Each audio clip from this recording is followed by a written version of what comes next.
Evangelho de Lucas, capítulo 23.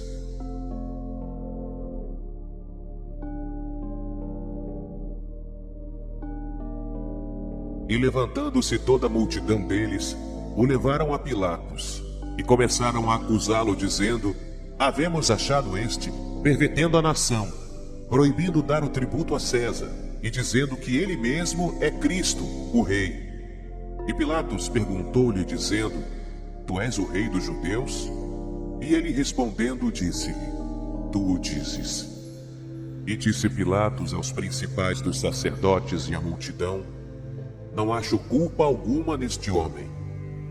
Mas eles insistiam cada vez mais, dizendo: Alvoroça o povo ensinando por toda a Judéia, começando desde a Galiléia até aqui.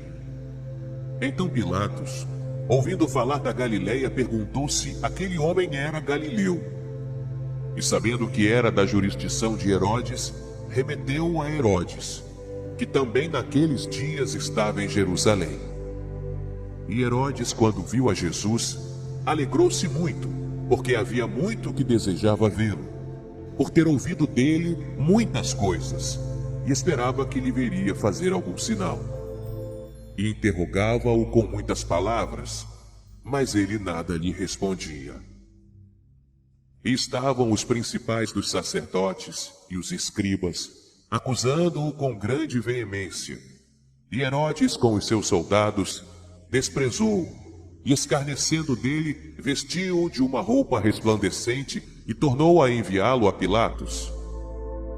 E no mesmo dia, Pilatos e Herodes entre si se fizeram amigos, pois dantes andavam em inimizade um com o outro. E convocando Pilatos os principais dos sacerdotes e os magistrados e o povo, disse-lhes: Haveis-me apresentado este homem como pervertedor do povo, e eis que, examinando-o na vossa presença, nenhuma culpa das que os acusais acho neste homem. Nem mesmo Herodes, porque a ele vos remeti, e eis que não tem feito coisa alguma digna de morte. Castigá-lo-ei, pois, e soltá-lo-ei. E era-lhe necessário soltar-lhes um pela festa. Mas toda a multidão clamou a uma, dizendo: Fora daqui com este, e solta-nos Barrabás, o qual fora lançado na prisão por causa de uma sedição feita na cidade e de um homicídio. Falou, pois, outra vez Pilatos, querendo soltar a Jesus. Mas eles clamavam em contrário, dizendo: Crucifica-o, crucifica-o. Então ele, pela terceira vez, lhes disse: Mas que mal fez este? Não acho nele culpa alguma de morte. Castigá-lo-ei, pois, e soltá-lo-ei. Mas eles instavam com grandes gritos, pedindo que fosse crucificado. E os seus gritos e os dos principais dos sacerdotes prevaleciam. Então Pilatos julgou que devia fazer o que eles pediam, e soltou-lhes o que fora lançado na prisão por uma sedição e homicídio, que era o que pediam, mas entregou Jesus à vontade deles. E quando o iam levando, tomaram um certo Simão Cireneu, que vinha do campo, e puseram-lhe a cruz às costas, para que a levasse após Jesus. E seguia uma grande multidão de povo e de mulheres, as quais batiam nos peitos e o lamentavam. Jesus, porém, voltando-se para elas, disse: Filhas de Jerusalém, não choreis por mim, chorai antes por vós mesmas e por vossos filhos. Porque eis que hão de vir dias em que dirão: Bem-aventuradas as estéreis, e os ventres que não geraram, e os peitos que não amamentaram. Então começarão a dizer aos montes: Caí sobre nós, e aos outeiros: Cobri-nos. Porque se ao madeiro verde fazem isto, que se fará ao seco?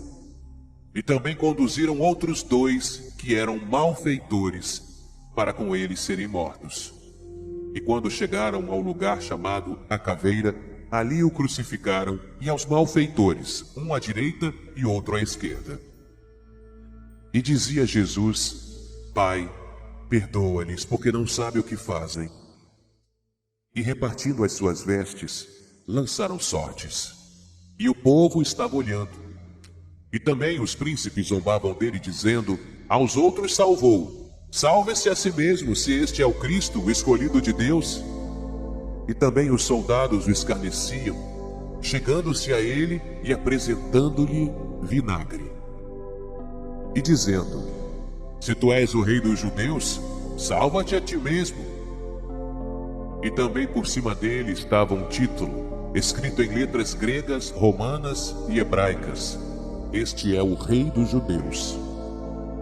E um dos malfeitores que estavam pendurados blasfemava dele, dizendo: se tu és o Cristo, salva-te a ti mesmo e a nós. Respondendo, porém, o outro repreendia-o, dizendo: tu nem ainda temes a Deus, estando na mesma condenação? E nós, na verdade, com justiça, porque recebemos o que os nossos feitos mereciam, mas este nenhum mal fez. E disse a Jesus: Senhor, lembra-te de mim quando entrares no teu reino. E disse-lhe Jesus: em verdade te digo que hoje estarás comigo no paraíso. E era já quase a hora sexta, e houve trevas em toda a terra até a hora nona, escurecendo-se o sol. E rasgou-se ao meio o véu do templo. E clamando Jesus com grande voz disse: Pai, nas tuas mãos entrego o meu espírito. E havendo dito isto, expirou. E o centurião, vendo o que tinha acontecido, deu glória a Deus, dizendo: na verdade este homem era justo. E toda a multidão que se ajuntara a este espetáculo, vendo o que havia acontecido, voltava batendo nos peitos. E todos os seus conhecidos e as mulheres que juntamente o haviam seguido desde a Galileia, estavam de longe vendo estas coisas. E eis que um homem por nome José, senador, homem de bem e justo, que não tinha consentido no conselho nem nos atos dos outros, de Arimateia, cidade dos judeus, e que também esperava o reino de Deus. Esse, chegando a Pilatos, pediu o corpo de Jesus. E havendo-o tirado, envolveu-o num lençol e pô-lo num sepulcro escavado numa penha, onde ninguém ainda havia sido posto. E era o dia da preparação, e amanhecia o sábado. E as mulheres que tinham vindo com ele da Galileia seguiram também e viram o sepulcro e como foi posto o seu corpo. E voltando elas, prepararam especiarias e ungüentos, e no sábado repousaram, conforme o mandamento.